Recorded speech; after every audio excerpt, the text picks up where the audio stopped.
os presento un nuevo libro.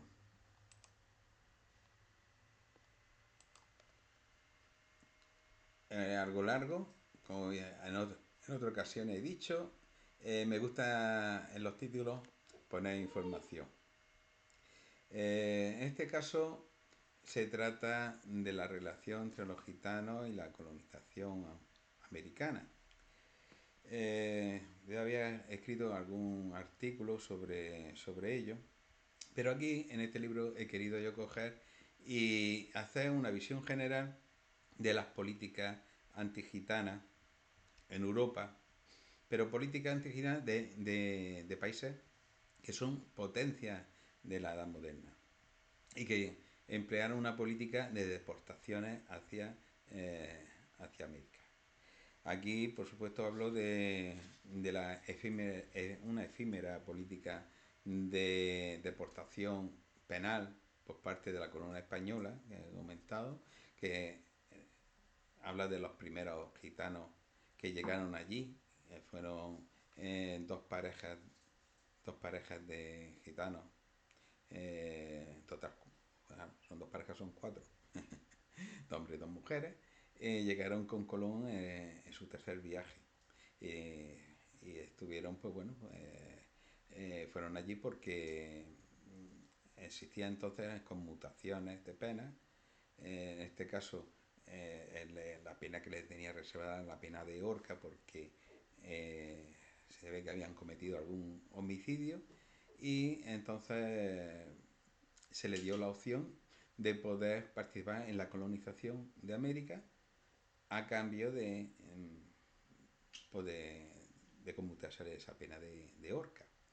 Y bueno, pues prácticamente desde el momento en que empieza la casa de contratación, controlando los desplazamientos hacia América para evitar gente indeseable allí y tal y cual, pues ya se veda, se prohíbe el paso de gitanos a América, pues, y además se elimina esa política penitenciaria. Luego, pues también habló pues, de los casos de Francia, de Inglaterra, incluso de Escocia. ¿Cómo hablo? El caso, por ejemplo, el caso inglés es muy curioso porque es una esclavitud encubierta donde se manda a estos presos, incluso como los esclavos se hacía, se subastaban quién se hacía cargo de ellos y por el tiempo que estaban en condena. Trabajaban lo que le mandaban estos colonos y pues cuando terminaba esos años que se le habían impuesto, podían quedarse o volverse a Inglaterra. Los portugueses, en Portugal, empezaron con unas deportaciones a Angola, que la verdad que ese destino era mucho peor que América, en este caso Brasil, y pues hablar, por ejemplo, que la población gitana fue bastante importante y tuvo también cierta libertad, pero también su prohibición de estar en determinados lugares, como la Minas Gerais, cuando se descubre oro y fin, todo esto se intenta mantenerlo apartado. El caso francés es un caso bastante curioso porque vamos a compartir, bueno, los españoles, España y Francia van a compartir una misma colonia en distintas épocas que se la van a pasar de mano unos a otros. Eh, Primeramente, cuando en las primeras fechas de descubrimiento, pues está claro que cuando ya se descubre que América es un continente, se hacen las primeras exploraciones en Norteamérica y tal, pues bueno, pues los franceses que se establecen primero por la zona de Canadá, se trasladan, pasan hacia la zona sur de lo que ahora es Estados Unidos y se aposentan ahí en lo que después sería Luisiana. Esta en Luisiana, con Nueva Orleans como capital y tal, pues llegan, sobre todo a principios del siglo XVIII, llegan los colonos gitanos, pero presos. Entonces ahí van a coger y van a echar sus raíces definitivamente más tarde. Y bueno, pues ahí hay un dilema porque los franceses instaron lo que se llama el Código Negro y queda en que los gitanos, ¿dónde se encuadran? Porque ahí solamente era blanco-negro. Entonces, ¿son blancos o son negros?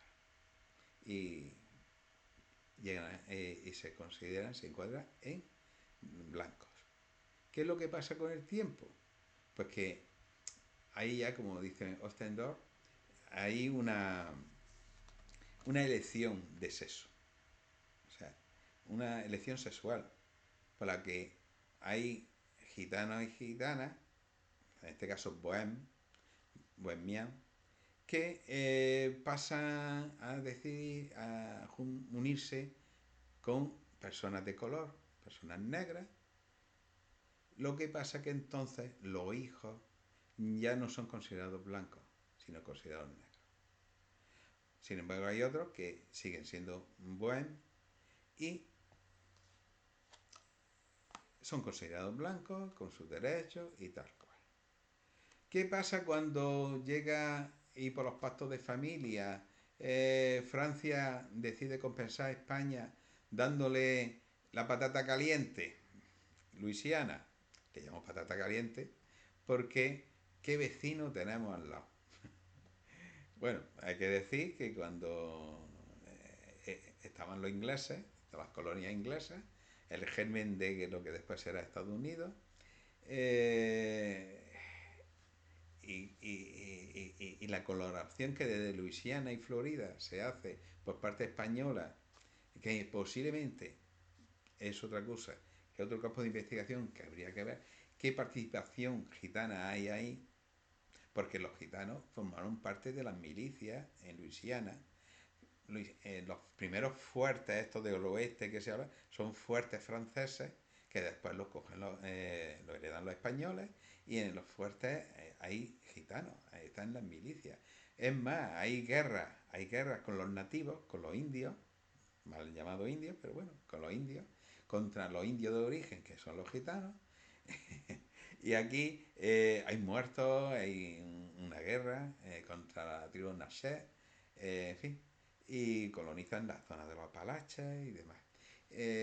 Por lo tanto, esas películas del oeste y tal que hablan de la conquista del oeste, y ahora esa conquista del oeste ya se había iniciado por parte francesa y española, y además no hay conquista del oeste porque toda la zona de Nuevo México, todo lo que pertenecía a México, que después se lo quedaron los americanos, ese hambre voraz por territorio hacia oeste, pues esa conquista del oeste a costa de franceses y españoles, realmente los indios vivían con su libertad, incluso ya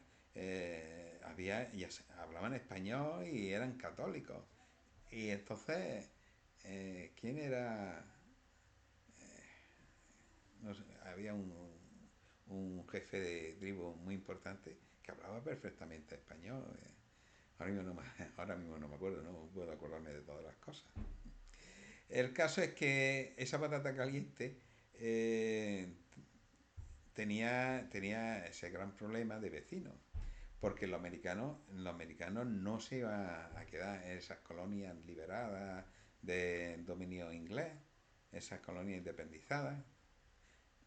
Y esas colonias, con el tiempo, pues claro, España viendo ya que en los albores o en los estertores del antiguo régimen, con esas ideas liberales y tal y cual, eh, veían que iba a ser muy costoso el mantener Luisiana. Y hay que decir que en la etapa española, aunque corta, fue una de las mejores que ha tenido ese territorio. ¿Qué es lo que pasa? Porque ven la amenaza yanqui y que deciden, pues, pues contra, vamos a coger y vamos a volver a pasárselo a los franceses. Y se lo pasan a los franceses aprovechando otros pactos de familia, de Napoleón y tal y cual, pues Napoleón vuelve a recibir Luisiana. Que hay que decir que Luisiana, pues no sé cuántas Españas contendría el territorio que había, que llegaba del sur hasta Canadá, a lo largo del río Missouri, y, era grandísimo y rico. Pero sin embargo se prefirió, porque iba a ser muy costoso mantenerlo, porque era un peligro los nuevos Estados Unidos. Pues se lo pasaron. Y Napoleón, que estaba en plena en guerra y tal y cual, pues tampoco tenía ganas de enfrentarse al nuevo Estado americano, y tenía que costear la guerra. ¿Y qué es lo que hizo? Pues cogió y se lo vendió a Estados Unidos, incumpliendo el acuerdo que había firmado con España, Napoleón, porque España cedió Luisiana con la condición de que no se vendiera a Estados Unidos. Entonces, bueno, estamos en una situación, bueno, porque siempre le pasa en muchos casos a los españoles, que, que los tratados que no se cumplen, ni el tratado de Utrecht, ni el tratado este con Napoleón, como otros muchos tratados como Florida, en fin, que finalmente, pues bueno, los gitanos, los bohemes, originariamente franceses, después españoles, después franceses y después norteamericanos, pues ya está. Fue bastante traumático cuando se vendió, porque tuvieron mucho miedo los gitanos que quedaban allí en Luisiana, porque sabían que podían ser objeto de persecución racial.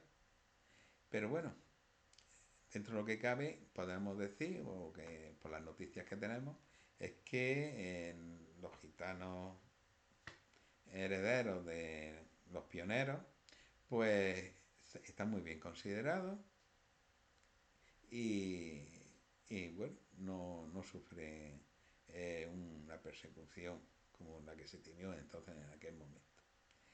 Y está aquí, pues hasta el momento, eh, recordar este libro, que todavía está a la venta, y que animo a que lo leáis, y que da una visión de esas políticas antigitanas, ese germen del antigitanismo europeo, etnocentrismo europeo. Nada más. Muchas gracias.